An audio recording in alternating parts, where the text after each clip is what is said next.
I dedicated my life to giving away secrets. Secrets that chefs have held closely to them for generations, because people deserve the power. I once showed you 100 food hacks that I specifically learned in restaurants. So we're back with another 100, but with 3 times the firepower. So joining me today is Chef Chris Young, Chef Christian, and combined, we're giving you 100 more food hacks that we learned in restaurants. Industry secrets that you'd never know, but you could ironically do easily at home. Starting with number 1. Want to always have homemade cookies ready conveniently? Here's what you do. Plastic wrap. Make a double or a triple or a quadruple batch of your favorite cookie recipe. Dump it onto your plastic wrap, and then I want you to form that into a log. You roll the plastic up, tighten plastic wrap around your log, and then I want you to freeze this. And then whenever you want cookies, you pull out your frozen log, and frankly, you don't even necessarily need to take the plastic wrap off. You can just take a nice sharp knife and cut that into coins. Don't forget to remove the plastic wrap. And then in like 10 to 12 minutes, these will bake up beautifully on a baking sheet, instantly. No wait time. Just think ahead, leave it in your freezer, and obviously way better than the pre-cut store-bought ones, let's be real. Here's a quick hack for removing fish skin, especially if your knife skills aren't up to the job. You need some fish, obviously, a bowl. I like to put some ice in the bottom. You will need a tea towel, I explain in a moment, and some boiling water. Tea towel on the fish, or boiling water. You're gonna pour it over the tea towel. The ice in the bowl beneath is quenching the boiling water so that it doesn't steam the fish from the bottom. And what the boiling water is doing is it's breaking down the collagen beneath the fish skin that holds the skin against the flesh.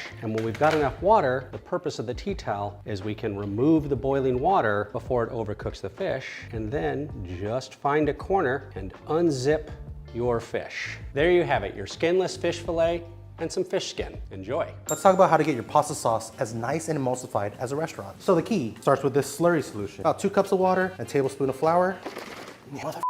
You're gonna add this to your water before you even put your pasta in there. This starchy water is key to a thicker consistency for a better emulsified sauce. Struggling to get your chicken skin crispy before it burns? Start with a cold pan. Chicken skin dried off. Down in our cold pan, set over low temperature. Season with salt, and over the course of a few minutes, the fat will slowly render out. It'll begin to crisp, and then just let it cook for another 1 to 2 minutes, or until crispy. Turn up the heat to medium-high, flip, and look how crispy that is. Let it cook on the other side, and it'll cook through. And that just might be the crispiest chicken skin you'll ever have.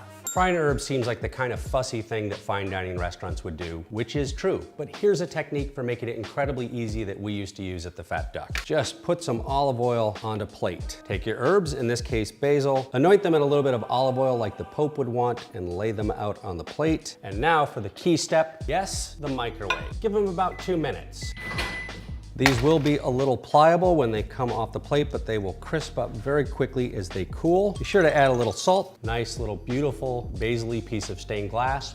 That's crisp, delicate, has that fresh flavor of basil, and is perfect for garnishing some fancy pesto pasta. Do your baked proteins look sad, plain, a little ugly? Zhuzh it up with a breadcrumb crust. So to make the herb crust, some butter, throw in some garlic, go in, throw in some herbs, and finally, breadcrumbs.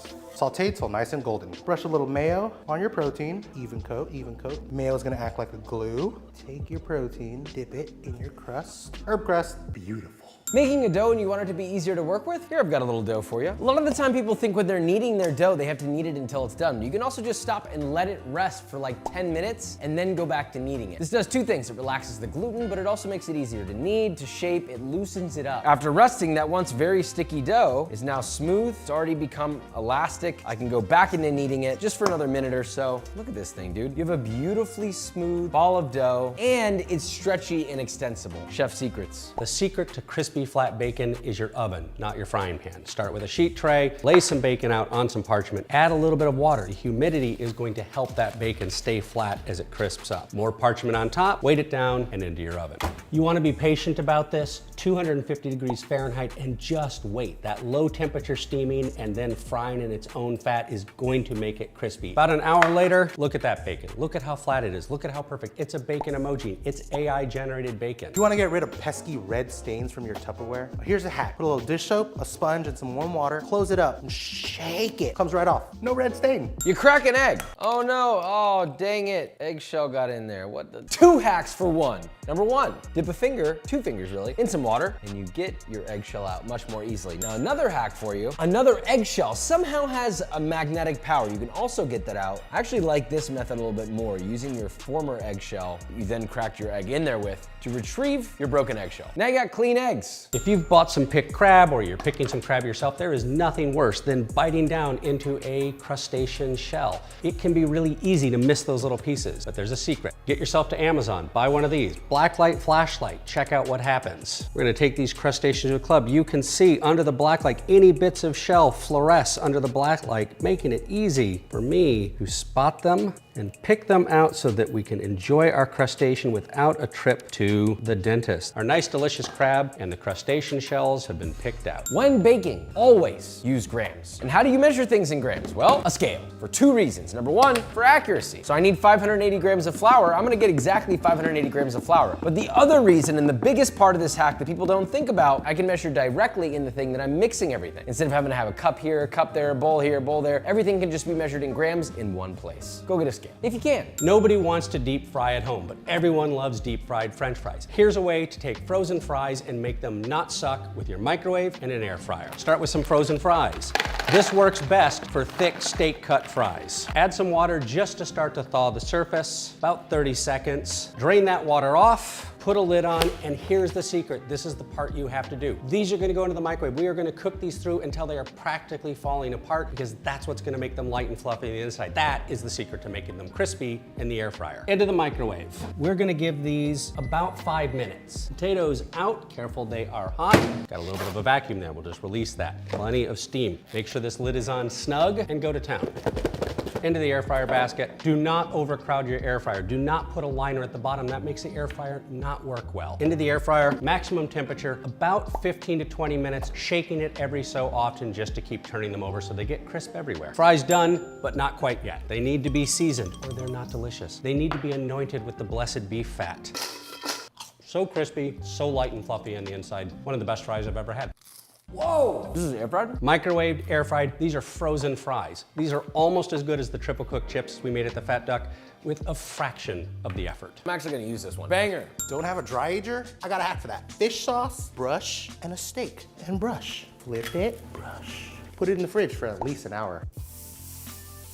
Easy funk, easy hack. Got a little Parmigiano triangle, if you will. But you're always left over with the rind. What are you gonna do with it? You can eat it. Here's how. You're gonna take the Parmesan rind. This has been cut all the way down. You'll take the sharp end of a knife and just lightly scrape the rind. I'm gonna do it just in case there's any ink on it. Pop those onto a plate, and then we're gonna put them in the microwave. So after a beautiful 2 minutes, you have a Parmesan crisp, if you will. Cheers. It's like the ultimate Cheez-It. You have leftover Parmesan rinds. At least there's something you can do with them. You can eat them. If you've got some dry ice, you can turn a stand mixer into an ice cream machine. Start by taking some dry ice and bashing it into a powder. You want small pea-sized pieces. Stand mixer. Add our sorbet base. Start on low speed. We're gonna put the dry ice in.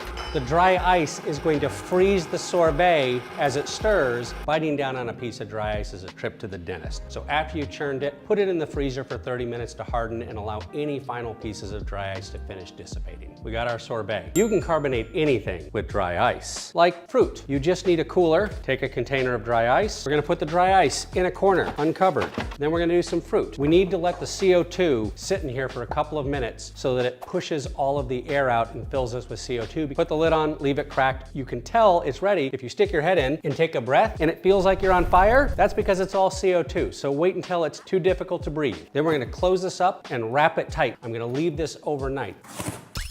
Whoa! It's literally like a little mimosa in your mouth. Try a banana.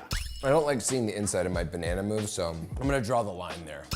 This is so good. It's like spicy fruit. The kids are gonna love this one, dude. Food science. Does stuff stick to your knife when you're cutting it? Just wet your knife before you cut that sticky stuff. For example, cutting sticky fruit sucks, dude. It's always stuck to my knife. So if you wet your knife, it's gonna glide right through it. Promise. Voila.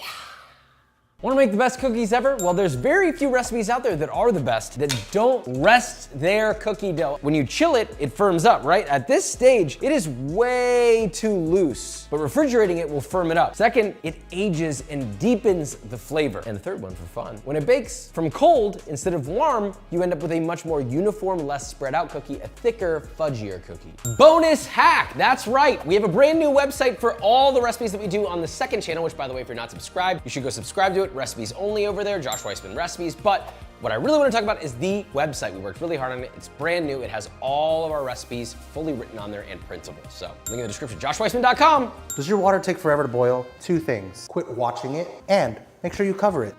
Don't have a lid? Use a pan. So as long as you cover it, it'll boil faster. There you go, boiling. Good steak's expensive these days, but it doesn't have to be. You can take a chuck steak and use sous vide to make it ribeye tender by cooking it overnight at 137 degrees Fahrenheit, giving it all of that time to break down the tough connective tissue and giving you that ribeye tenderness and all of the flavor of a chuck steak at a fraction of the price. Just cook it off for at least 12 hours and then sear it and enjoy. Wow. Butchers love this trick. Basically take a cheap cut of meat, upgrade it into something as good as ribeye. Nailed that one.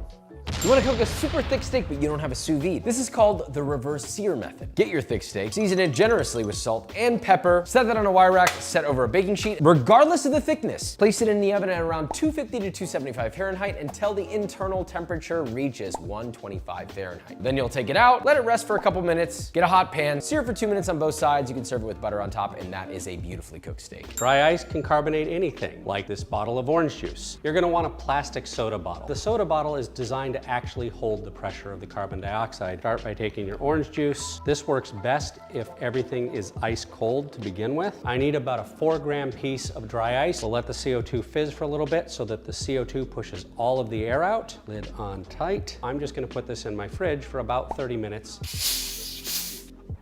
It's like a mimosa without the champagne. All done with your pickles? Have a bunch of juice? Don't toss it. You can make a lot of things with this. Talking marinades, even salad dressings. Strain your pickle juice, a little bit of salt, some fresh pepper, and some olive oil. Oh, voila. Salad dressing. Making a pizza and it sticks to the peel? Sure, flour works, but you know what works better? Semolina. Okay, they're like little miniature ball bearings. This will help your pizza slide from peel to oven. Here's how to turn your domestic oven into a Neapolitan pizza oven with a cast iron pan, upside down, and a broiler. And we're gonna use the broiler to create the radiant heat that you would get from a traditional pizza oven to quickly cook the top so that the whole pizza cooks in under 90 seconds. It is important that your pizza not be larger than the diameter of your cast iron pan. Ask me how I know. There is a chance you will slide the pizza off the back side, so I really recommend putting a baking tray underneath it, because if you miss, the pizza's ruined, but at least you won't have to clean your oven. 90 seconds. This is a great hack. Crispy bottom, first of all, really nice. Crisp around the edge. That's a beautiful pie. And I'd have no idea it was made on a cast iron skillet. Beautiful work. 90 seconds, job done. Want creamier, fluffier, and richer eggs? The key is just to add a little bit of mayo. So for about 3 eggs, 2 teaspoons of mayo.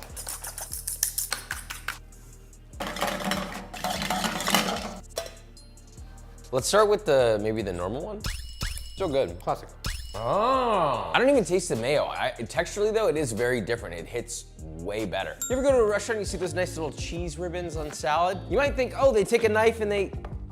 No. You can do that, but I think a lot of people have one of these. Instead, use a vegetable peeler on your cheese and guess what you get? Stunning, beautiful ribbons of cheese. I mean, look at this. Any hard cheese this will work with. Parmigiano, Pecorino, an aged Gouda, so on and so forth. Want to cook a great steak faster, more evenly, and with an amazing crust? Flip it every 30 seconds. Oil the steak a little bit rather than the pan. You'll get less smoke into the pan, laying it away from you. If you leave the steak alone, the top is essentially staying cold the whole time, but you reach a point where heat can't go into the bottom of the steak any faster. So by flipping it every 30 seconds, we're bringing heat to the surface of the steak as quickly as we can, turning it over, letting this side rest while heat still penetrates. So we're effectively cooking it from both sides at the same time. You're gonna get a lot more carryover cooking. So if you want a rare, medium rare steak around 130 Fahrenheit, you're gonna need to pull this off when its core temperature is 105 and let it rest so it coasts all the way up. Don't have measuring cups available? Deli cups. If you don't have these, go get them. Half pint,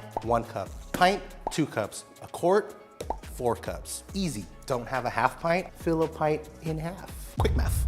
Want to rise dough faster, but you don't have one of those expensive proofers? Don't worry, just put it in an empty oven or even a drawer with the light on and a mug of hot water. Close that, let it proof. It'll probably proof twice as fast. Here's a way to make a Slurpee without a frozen carbonated beverage machine. You're just gonna need some Coca-Cola. Just take an empty bottle, add the sugar, add the guar gum, add the pectin, and add the yucca powder. Blend them together by shaking. You wanna add the Coke to the powders, not the other way around. Stir that up, pour your syrup in slowly, so that you don't get too much fizzing. We've got our magic Slurpee ingredients inside our carbonated Coke. Just give that a good shake. Gently crack it to let any air out. Tighten it back down. And this just needs to go into the freezer for a few hours. Give it a shake every hour or so to help break up those ice crystals. So this has been in the freezer for about half a day. It's nice and frozen. I'm giving it a good shake to break up the ice. It should feel like you're shaking wet sand. And just gonna crack this open. A little bit of an overflow. It's a Coca-Cola Slurpee. Is your sauce too thin and you don't want to deal with a roux? Use a cornstarch slurry. It'll thicken up real quick. Water, cornstarch. Whiskey business. Drawing from Asian cooking techniques, it's way easier than making a roux, and it works on a variety of sauces. I got another hack for you in the middle of this. You ever rest your meat and it somewhat overcooks by it sitting on the countertop? That's because the heat is pressed up against the board, essentially suffocating. It doesn't allow for airflow. So instead, rest it on a wire rack set over a baking sheet. This will allow air to circulate so it can cool a little bit and not continue to cook. The secret to a perfect French fry is a perfect potato. Big fast food companies can demand their potato suppliers give them perfect potatoes. You buy whatever potatoes are left at the supermarket. What makes a potato perfect? The right amount of dry matter content. How do you measure it? You just need some salt brine. 120 grams of salt for every liter of water, and then you just put your potatoes into the brine. Potatoes that sink have the right amount of dry matter content. Potatoes that float are floaters, and floaters are never good. Get rid of them. Use them for mash. Just sort your potatoes into mash and perfect for French fries. Now take these potatoes, slice them up, blanch them, and double fry them because that makes for a great French fry. Does your at-home pasta not taste as good as the restaurants? The key is salty water. No. How do you know if it's salted enough? You taste it.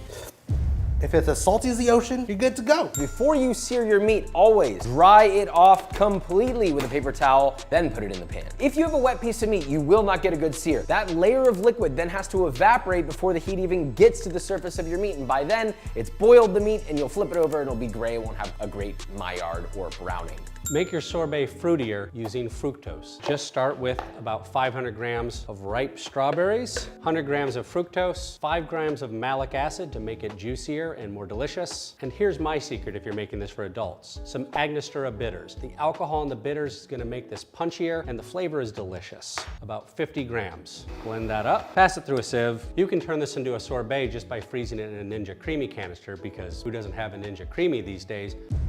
Here's the fastest way to clean your blender. Warm water, soap, and turn on your blender. And it cleans your blades. Air fryers aren't known for being great at searing, but they can be with the help of some mayo. Take a nice pork chop, a little bit of mayo, brush that over. If you just put oil on this pork chop and put it into an air fryer, as the juices come out of the pork, the oil's gonna run off. You're not gonna get very good heat transfer. It's not gonna brown evenly. We put mayo on because it's emulsified. It keeps the oil in place. It also helps our seasoning stick. Cook that until the pork chop is about 135 and then let it rest to about 145 degrees so that it's still slightly pink because pink pork is actually juicy and delicious. To render your fat evenly and prevent your steak from curling, score your fat cap. You're gonna go one way, flip your steak, and go the other way. Create little diamond cuts. Looks like this. Problem, you've got a frozen turkey breast that you want to have for dinner. This is going to take a couple of days to thaw in a fridge. It'll take 6 or 7 hours to thaw in your sink. Just cook it from frozen. It's faster, juicier, and safer. Just put it on a roasting tray, put it into a low oven at 250 degrees. It's going to take a couple of hours to thaw as it cooks. That's why you don't want it too hot. You do not want to burn the outside before the inside is thawed. Then finish cooking this turkey breast to 155, 160 so that it's still juicy and entirely safe. And then, when you're ready to eat, turn the oven up to 400, 450, finish browning that off, and there you go. Now that it's had just a couple of minutes in the oven, it's thawed out enough that it's wet on the surface. I'm gonna salt and pepper it, but first, I'm gonna remove this turkey's hairnet. Plenty of salt. You can use more than you think. Some black pepper. Back into the oven, a couple of hours to thaw through, finish cooking and getting up to temperature, and then we'll crisp it. Browned under a broiler, now we just need to slice. By thawing the turkey and cooking it straight from frozen, you keep about 30% more juice than if you thawed it in your fridge and then cooked it.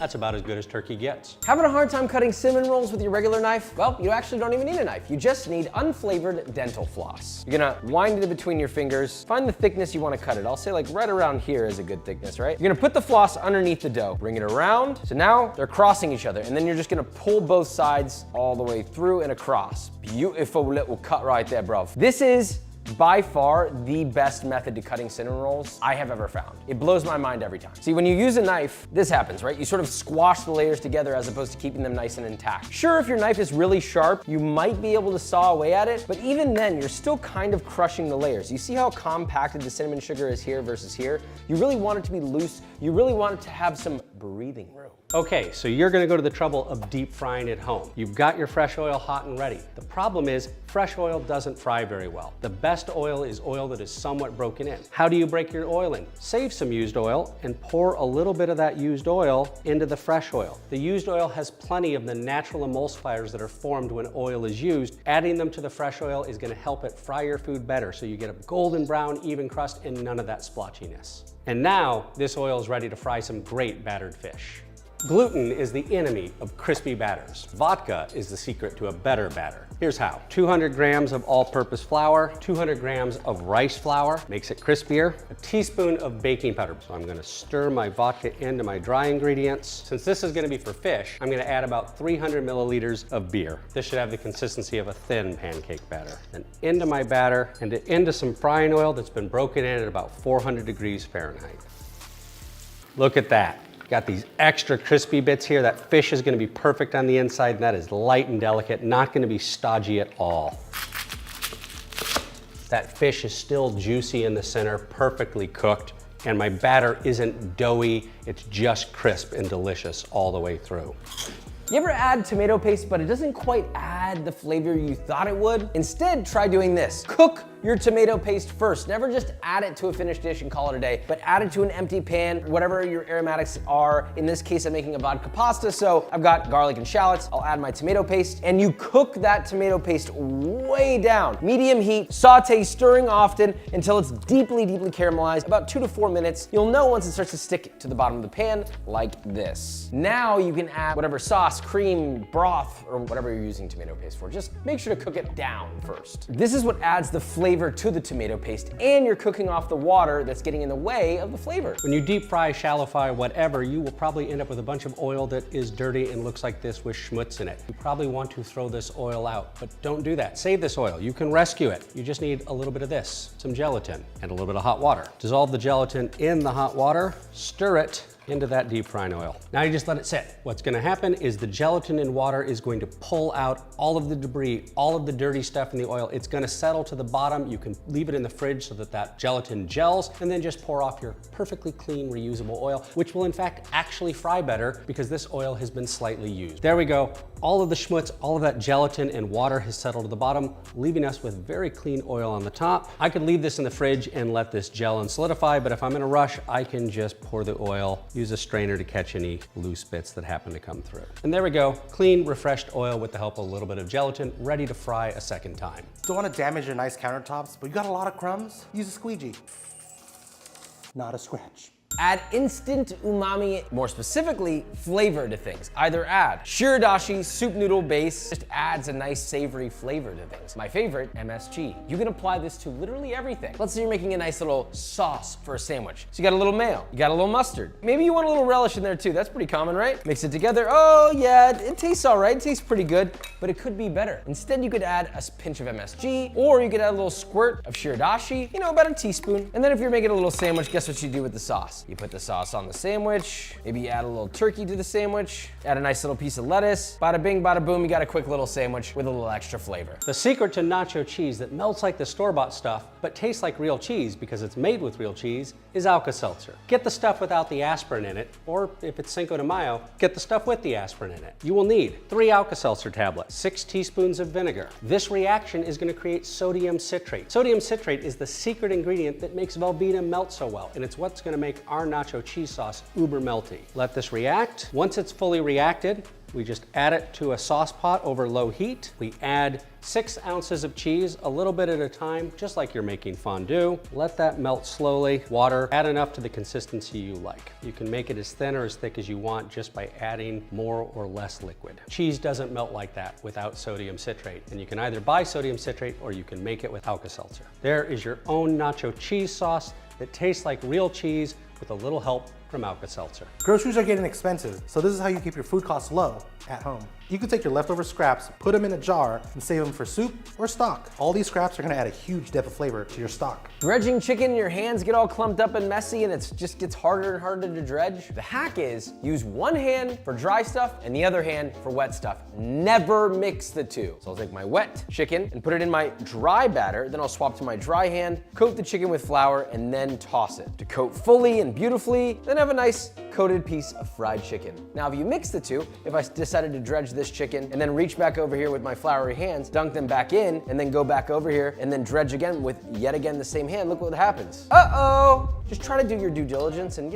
keep your hands separate. Do you love sweet and sour candy? Of course you do. It's delicious. The secret is to mix a fruit acid with your sugar. Malic acid is a naturally occurring sugar found in apples, cherries, and other delicious fruits. Just mix it with a couple of tablespoons of sugar. You can do this to taste. You can make it as sour or as sweet as you like. It's gonna make these berries juicy and delicious like candy. Just over my strawberries, give them a toss. Better than sweet and sour candy.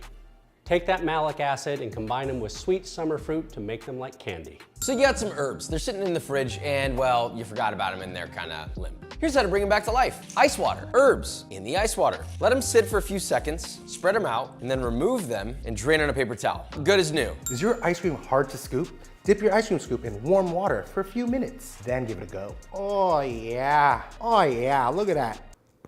Hack. You want to maximize your flavor of herbs, add it at the very end. Add your herbs later. So my stock is done. I've turned off the heat, but it's still very hot. I take my fresh herbs, bruise them or crack them open, put them in the stock, let the stock rest for about 10 minutes. That will be the most amount of flavor you get out of those herbs. If you can whisk eggs and boil water, you can make a perfect Parisian omelet. This is gonna look crazy. 3 eggs. Boiling water, pour it in. It's going to look like a mess. Cover it.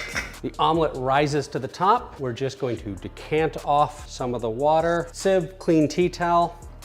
Just shape it with the tea towel. And we're just gonna roll that out onto the plate. Some butter, a little bit of flaky salt. That is light, fluffy, perfectly cooked all the way through.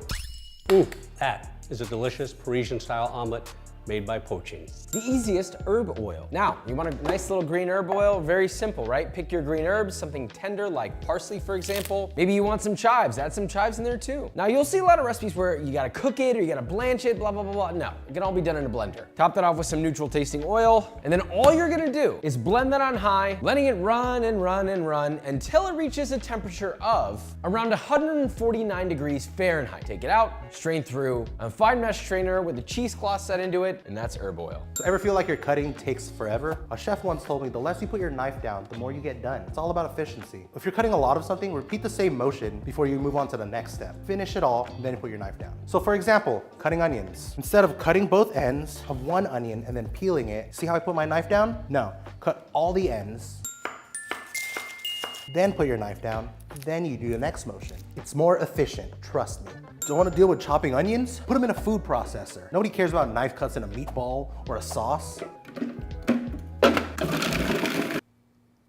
Have you ever wondered how they take mandarins that look like this and turn them these perfectly pith-free jewel-like mandarins in a can? The secret is a helper enzyme, Pectinex. Let me show you the trick. Start by peeling the skin off your citrus fruit. You can leave them whole or break them down into individual segments. I'm gonna add just enough water to cover while weighing the amount of water I added, in this case 400 grams, and I'm gonna add 1% of Pectinex by weight, so that's 4 grams. Cover that with a lid, give it a swirl to stir the enzyme around into the water.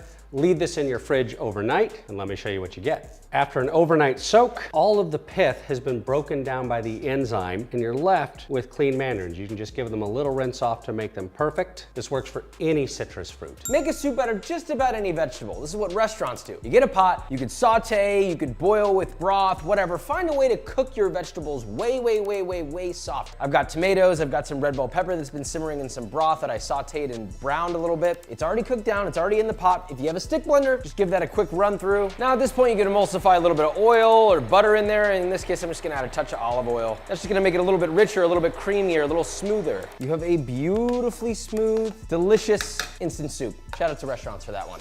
Now, I might not be a vegan or a vegetarian, but if you are, or you like to cook tofu, always do this first. Dry and press it. One paper towel, set your tofu on top, place another on top of that, and put any weight directly over it. Ideally, this is chef's press. Could be a container of heavy berries, but you dry it and press it in the fridge overnight before you cook it, sear it, fry it. Otherwise, I'll show you the difference. So you end up with a much better product here because on one end, the drained and pressed one has a lot less moisture on the surface and on the inside. So it's gonna get a really nice crispy crust. It's gonna get browned properly, and then the other one that hasn't been drained as well, it doesn't get enough color and browning. Dry and press your tofu. When you're making pie dough, you gotta cut the butter into little even pieces. It's never even, it's inconsistent. So take your butter, put it in the freezer, then grate it. You get consistent little butter pieces.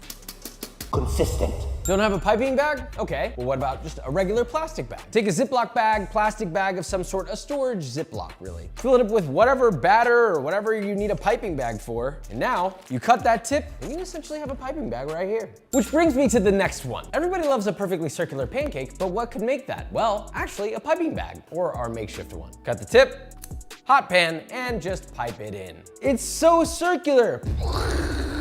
Sous vide has a reputation for being too slow. These chicken breasts take over an hour, way too long for a quick meal on a Tuesday night. Not anymore, not with this simple technique. If you want your chicken breasts a nice, juicy, delicious at 155 degrees, start with your water bath 20 degrees hotter, 175. Drop your chicken breasts in. Don't worry, they're not gonna overcook. By setting the water bath hotter, we're getting the chicken breasts up to that sous vide temperature without having to wait around forever. When the timer goes off, just turn the bath down to a couple degrees above your target temperature and add some ice to get that bath down to that temperature so that you don't overcook your breast. By starting hotter, you're getting the surface temperature of the chicken breast up to the sous vide bath temperature faster, saving you all that time and getting these chicken breasts done in half the time of traditional sous vide. And there you go, sous vide chicken breasts done in 30 minutes, not an hour, and all these need now is a quick sear off on the grill. These are two hacks for one. Caramelizing onions significantly faster. If you're doing a caramelized onion, normally they take about an hour to do. So instead, here's what you do to kickstart it. Hot pan, a little bit of oil or butter, your onion. A lot of the time people would salt it and then you cook it down, you let the natural sugars caramelize. But if you add a touch more sugar to those onions, not much, just a pinch, okay? Just a pinch. Along with your salt, stir that together. That little addition is gonna interact with the rest of the sugars that are already naturally present and help speed up the process of caramelization. Second hack to caramelizing onions faster. You could leave this on a low heat and then just let it slowly caramelize. Instead of it taking an hour, it might take 45, maybe 30. But what if you wanted to take 15 minutes? Turn the heat up to medium, medium-high. Let them sit for a couple of minutes and they'll start to look like this. Okay, they're burning a little bit, that's good, right? We're getting a little bit of a coating on the pan of fond. Add a touch of water, just a splash, like a tablespoon, and deglaze that. Let the water evaporate and then let that cook down again and let it burn again. Then a few minutes later it starts to burn again and guess what? You're gonna deglaze again. Reduce all that water out. Scrape up the brown bits on the bottom. And you can see we're already like halfway to a caramelized look in like 5 minutes. We're gonna repeat that for another 5 or so minutes and in 10 to 15 minutes total, you have essentially a caramelized onion. Similar flavor, but a little bit less cooked. It works if you're in a rush. I've got a bonus hack for you. I'm wearing something different. It says Team Water. The hack is, if you donate $1, you give one person water for a year. 100% of the money that we raise together will support our charity partners led by WaterAid to bring clean water to communities around the world for decades. The goal is to raise $40 million. So if you want to help out, if you want to participate in this, all you got to do is donate. Donate $1, give one person water. Simple as that. Click the link in the description and you can participate in Team Water. Want to vacuum seal a steak but don't have any fancy equipment? Ziploc bag. Add some fat, add some herbs because it's more delicious this way. And then use the Archimedes principle. Some water, crack a corner, push that bag all the way down to squeeze out the air using the water to displace it. Make sure it's closed. And there you go, vacuum sealed without any fancy equipment. This is great for sous vide or if you just want something to stay fresher in the fridge for longer. Hollandaise has a reputation for being incredibly finicky. You just need to stand at the stove stirring and if you look at it wrong, it breaks. Not anymore, at least if you have sous vide. Ziploc style bag, plenty of butter, add your egg yolks, salt because seasoning is delicious, shallot and vinegar reduction that of course you've prepped out in advance, and a squeeze of lemon juice. Just put that all into a sous vide water bath at 165 degrees Fahrenheit. The sous vide's gonna melt the butter. It's going to denature the proteins in the egg yolk so that it is primed to just emulsify perfectly when you take the next step, which is dump it all in a blender and just blend. Then you have bulk hollandaise on demand that is perfectly silky smooth every time without any worry. Perfect for those of you who work brunch. Poaching an egg and it falls to pieces? Here's a key. 2 things. Number 1, salt. Number 2, a splash of vinegar. Helps the whites congeal. Cracked egg, give it a stir, and drop your egg in. There you go, perfectly poached egg. Do you have a stained and smelly cutting board? Use lemon and salt to make a scrub to refresh and clean it. So throw some salt on your cutting board, squeeze a little bit of lemon juice, open up your lemon, just go to town. The salt works as an abrasion, the lemon works as a refresher. Clean and fresh. This is a big one. Whenever you're cooking, always have a dry towel and a wet towel. Why? Maybe your knife is a little dirty. Wet towel to clean it off, dry towel to dry it off. You always are prepared for any situation. Dry towel for dry ingredients like breadcrumbs, and a wet towel for wet ingredients like umami sauce. Shout out to Kimono Mom. Wipe that up. Oh no, this is dirty.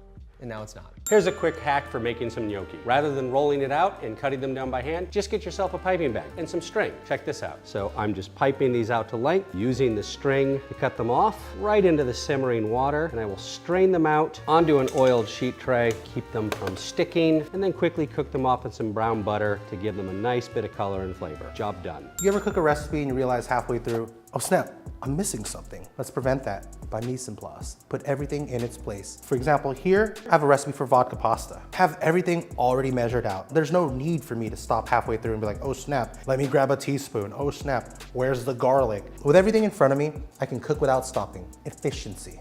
Here's how to char peppers quickly. You could use a broiler, you could just kind of bake them at a high temperature, but the best, fastest way is directly over an open flame, whether that be a campfire or on a grill or directly over your kitchen stove. Turn your kitchen burner on maximum heat and place your pepper directly on top of the grates. Want to speed that up even more? You could even add a blowtorch in the equation if you have one. This will char your pepper much faster.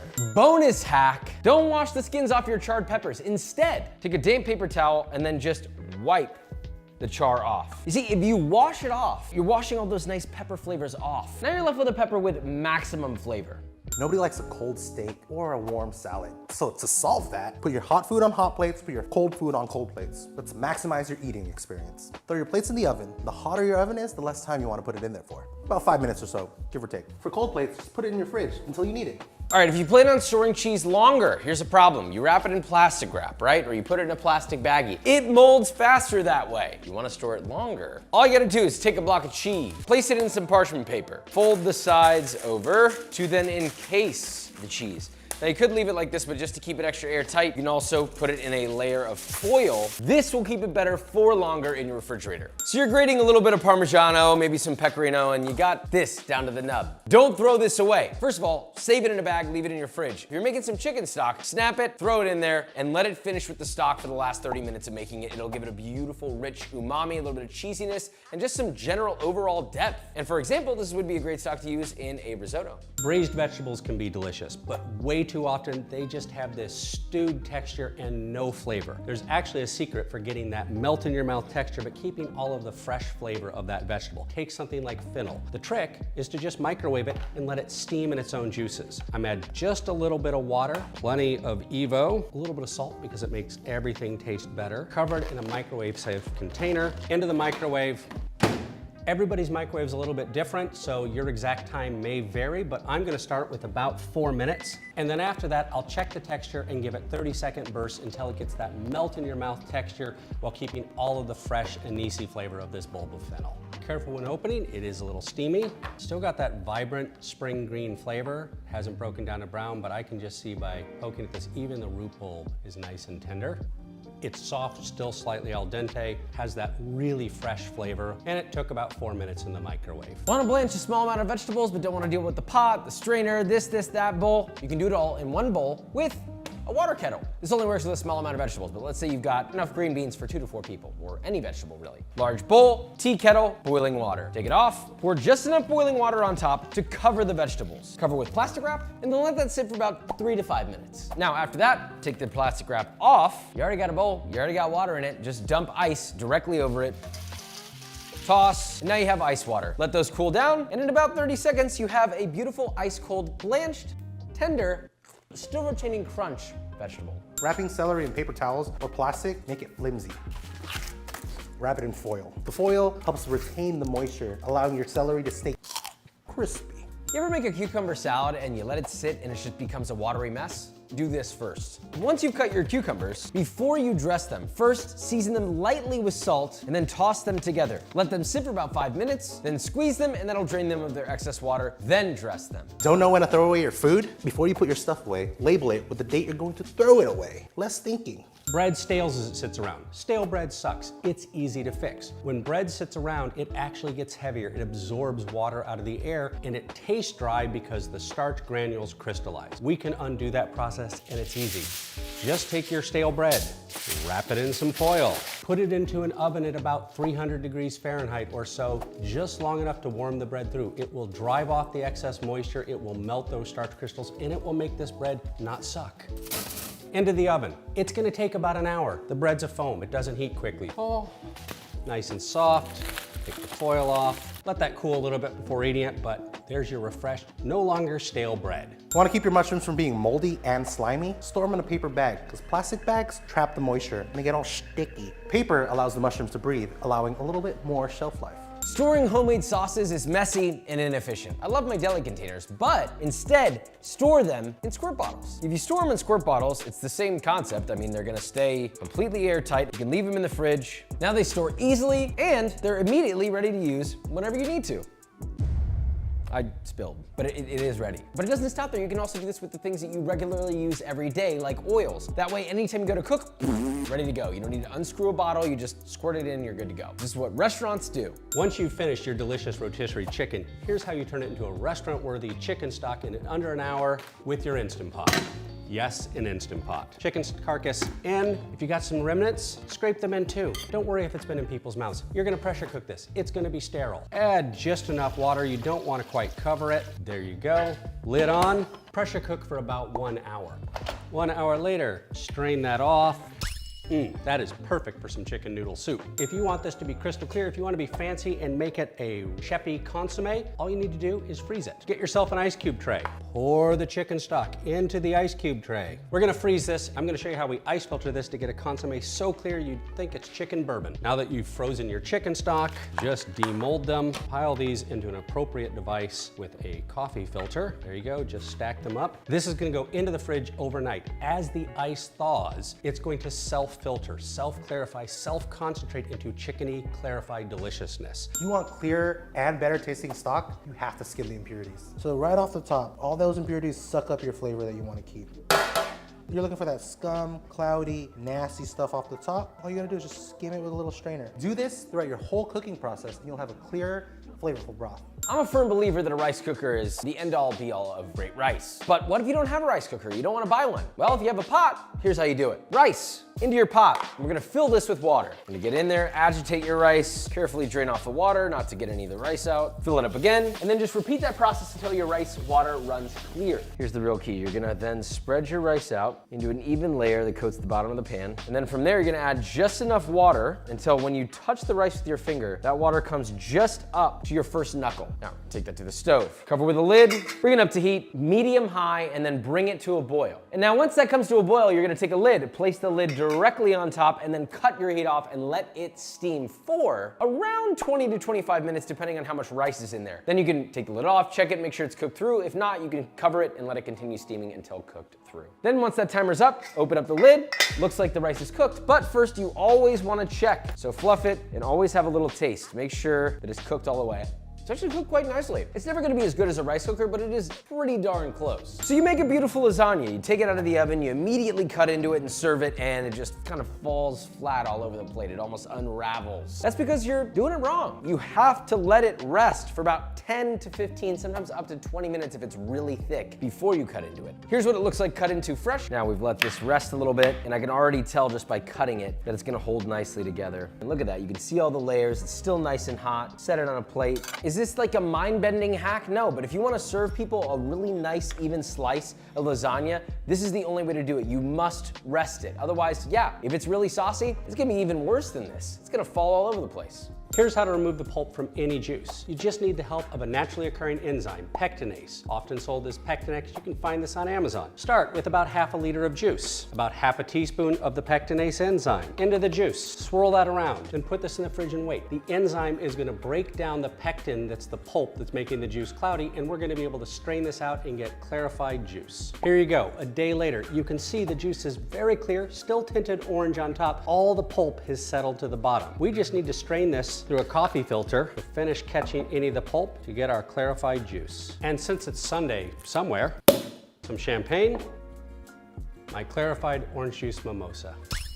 Delicious. Pickling something taking too long? Here's how restaurants do it instantly. If you have a vacuum sealer, fill a vac bag with your cucumbers that are sliced. Add in a splash of pickling liquid. Open up a vac sealer and give them a good old-fashioned suck. Not only do they look cool, but they're now instantly pickled. Cutting desserts can be really messy. To solve that, run your knife through some warm water and give it a wipe before each slice. Cuts like butter. Clean cut. For precision plating or precision anything in the kitchen, I get made fun of for this, but honestly, I got chunky fingers. Sometimes with all the caffeine I drink, I'm a little shaky. So, culinary tweezers, very underrated. So in the case of, let's say you're plating a basic crudo, you've got your nice herb oil on there and that looks all nice and pretty. But what about all the little things like carefully, daintily placing some jalapeno or some dainty herbs? All that is done much more effectively when you're using tweezers versus when I'm grabbing this and pinching this and trying to lay it ever so perfectly. The precise movements can be done with something much more precise. For easier meat grinding and to prevent the fat from emulsifying and melting, make sure your meat is cold and your grinder parts are cold. I put the grinder parts in the freezer. As you can see, the fat's still in pieces and not melted all over the place. If you're measuring sticky ingredients like honey, you ever pour it out and all of a sudden there's like half of it's left in the spoon? Take a little bit of cooking spray and just lightly spray the inside, add said sticky ingredient, and when you measure it and you pour it out into a container, it comes out significantly cleaner. So there's all the honey, here's how much was left, almost nothing. If you did it without greasing it, this is what happens. That's how much is left behind without the spray, this is how much is left behind with the spray. It's a hack, not a necessity, but might save you some fingering time. That's 100 more chef hacks, and I'm sure there are many, many, many, many, many more out there. I'm not claiming that we know all of them, but we're trying to provide some of the best ones that we think are out there, and you have them now. Love you so much, subscribe, bye.